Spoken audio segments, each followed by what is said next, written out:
নমস্কাৰ বন্ধু বান্ধৱীসকল, কি খবৰ আপোনালোকৰ? আশা কৰোঁ সকলোৱে ভালে আছে। পুনৰ এটি নতুন ভিডিঅ' লৈ মই আপোনালোকৰ মাজত দিব্যম 0.7। আশা কৰোঁ ভিডিঅ'টো চাই আপোনালোকে ভাল পাব। তো বলক আপোনালোকৰ বহুমূলীয়া সময়খিনি নষ্ট নকৰি ভগৱানৰ নাম লৈ আৰু আপোনালোকৰ আশীৰ্বাদ লৈ আজিৰ ভিডিঅ'টোলৈ আগবাঢ়ো।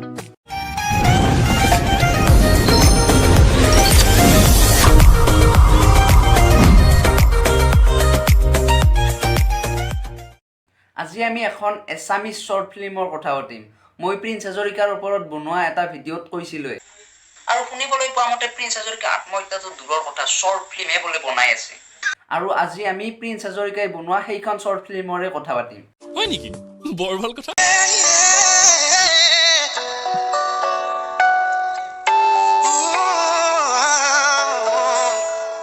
ভিডিঅ'টো আৰম্ভ কৰোঁ।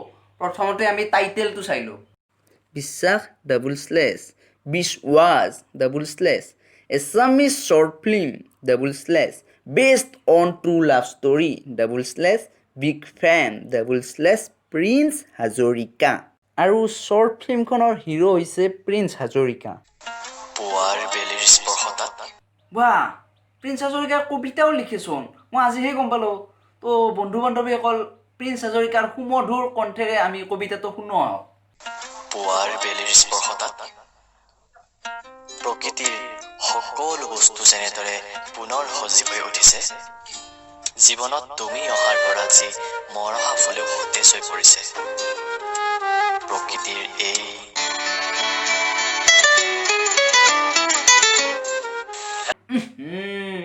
প্ৰিন্স হাজৰিকাই কবিতাটো লিখিব আৰম্ভহে কৰিছিল, মাজতে মানে ডিষ্টাৰ্ব দিবলৈ আহিলেই ফোনটো। আৰু এইগৰাকী হৈছে বাবুৰ প্ৰেয়সী, মানে প্ৰিন্স হাজৰিকাৰ প্ৰেয়সী আৰু শ্বৰ্ট ফিল্মখনৰ হিৰ'ইন। তোমাৰ কবিতাটো সকলোৱে ভাল পাইছে, মই নিউজ পেপাৰত পাব্লিছ কৰিব দি দিলোঁ। সঁচা? Thank you. সেই কবিতাটো তোমাৰ মোৰ ভাল পোৱাই সৃষ্টি কৰা কবিতা। বাবু মইনাৰ মাজত ইমান গভীৰ মৰম ভাল পোৱা, যি মৰম ভাল পোৱাই ধুনীয়া ধুনীয়া কবিতাৰ সৃষ্টি কৰিছে। গোৱা না এবাৰ, প্লিজ গোৱা না। মইনা কবিতা নাগাই নহয়, কবিতা আবৃত্তিহে কৰে। তুমি এতিয়া উঠা, বহুত দেৰি হ'ল, মই তোমাক পাছত ভালকৈ গাই শুনাম। আৰে বাবু, তুমি কবিতা লিখা মানুহ হৈ কবিতা গায়নে আবৃত্তি কৰে সেইটোৱে নাজানা? তুমি কবিতাৰ বিষয়ে একো নাজানাকে কবিতা কেনেকৈ লিখাও বাবু?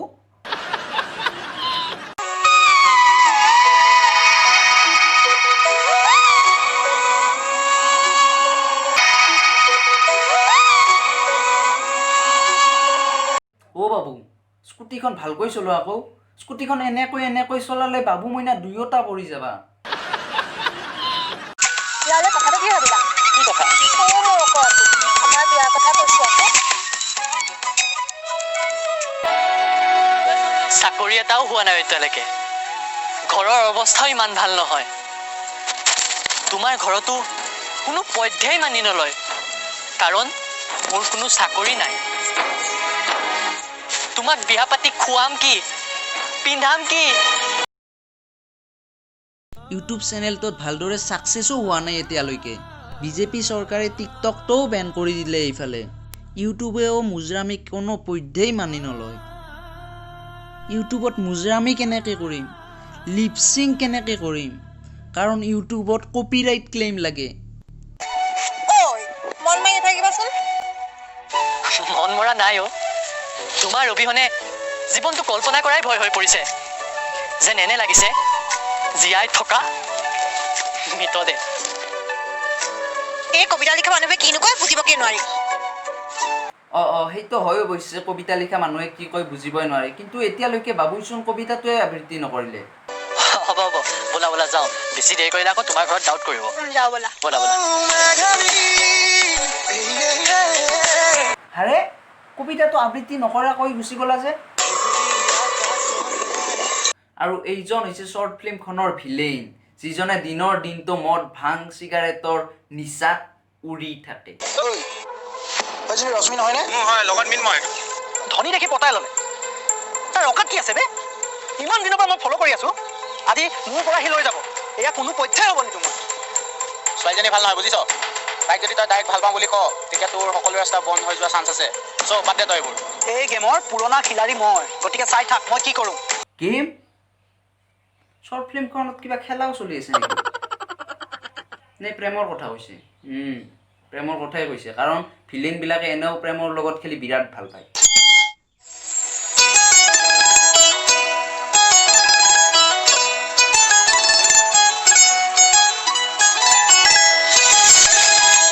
সকলোৱে হিৰোইন গৰাকীৰ হাতত থকা থালখনৰ কালাৰ চাই লওক, মানে অলপ পাছত কামত আহিব।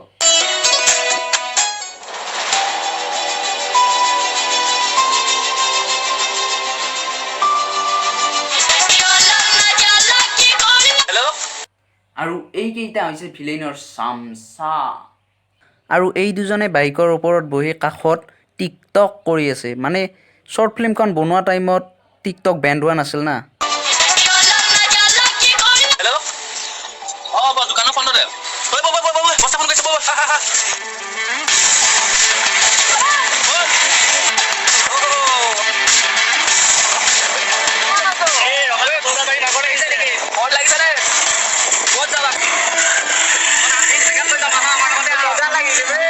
মই আপোনালোকক থালখনৰ কালাৰ চাই ল'ব কৈছিলোঁ নে? যেতিয়া ছোৱালীজনী মন্দিৰৰ পৰা ওলাই আহিছিল তেতিয়া থালখনৰ কালাৰ আছিল হালধীয়া আৰু হঠাৎ হৈ গ'ল বগা। যাদু।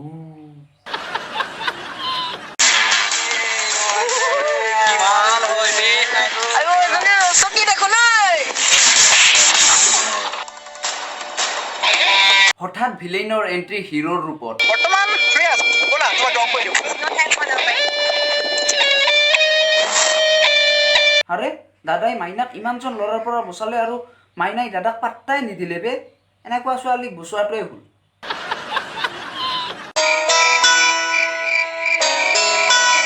আমাৰ বাবু আকৌ কবিতা লেখাত ব্যস্ত।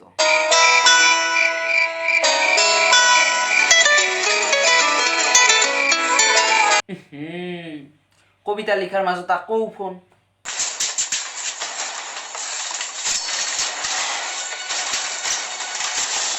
ভঙা চাইকেল ভঙা বেল, বাবুই মইনাৰ খবৰ ল'বলৈ চাইকেলত গ'ল।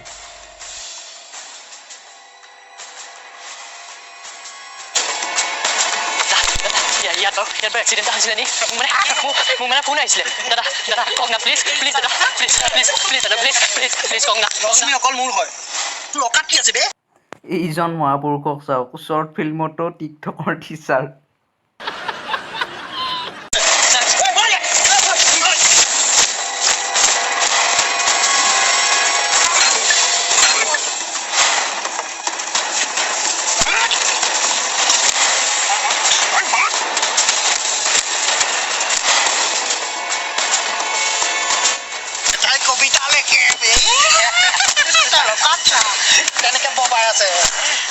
বাবুক ইমান বেয়াকে মাৰিছে, কিন্তু বাবুই কান্দি আছে নে হাঁহি আছে ধৰিবই নোৱাৰিচোন।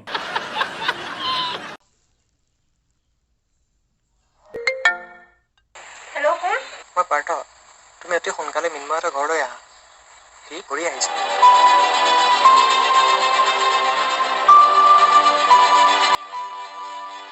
ঐ গেটখন মাৰিয়া নহ'লে যদি গৰু ছাগলী সোমাই না তোক মাৰে বেয়াকৈ পিটিব। কি হ'ল তোমাৰ? কেনেকে হ'ল এইবোৰ? ইমান দিন ক'ত আছিলা? প্লিজ নাকান্দিবা। বাবুৰ কেকনি গেথনি আৰু ইয়াতে যিখিনি খুন হৈছে, মানে বেণ্ডেজৰ ওপৰেৰে যিখিনি তেজ ওলাই আছে, এইবিলাক চাই এবছৰ আগৰ ঘটনা যেন লগা নাই, এদিন আগতহে মাইৰ খোৱা যেন লাগিছে।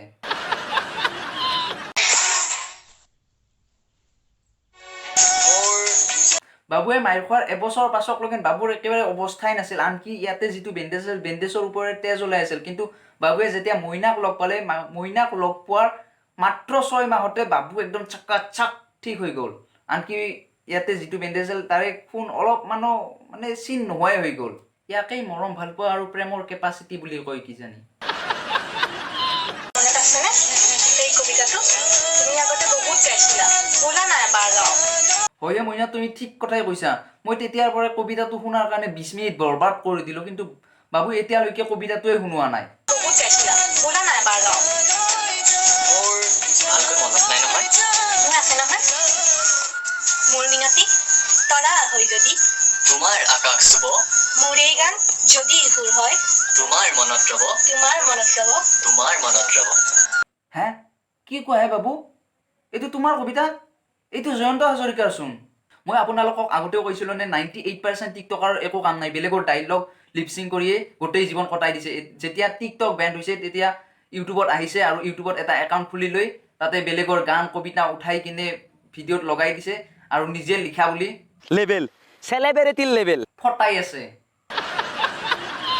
বাবু মইনে এনেকে মৰমেৰে থাকিম তোমাৰ সতে ভকত মৰিলৈ এনেকুৱা যে এটা মাথা গৰম উঠা গান আছে, সেইটো গাই গাই বিবাহিত জীৱন কটাবলৈ লয় আৰু এনেদৰেই শ্বৰ্ট ফিল্মখনৰ হেপী এণ্ডিং হয়।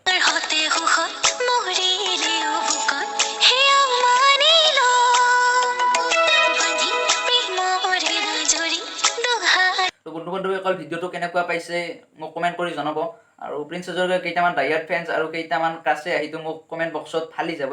তো সেইবিলাকক বাদ দি আপোনালোকে ভিডিঅ'টো কেনেকুৱা পাইছে মোক কমেণ্ট কৰি জনাব।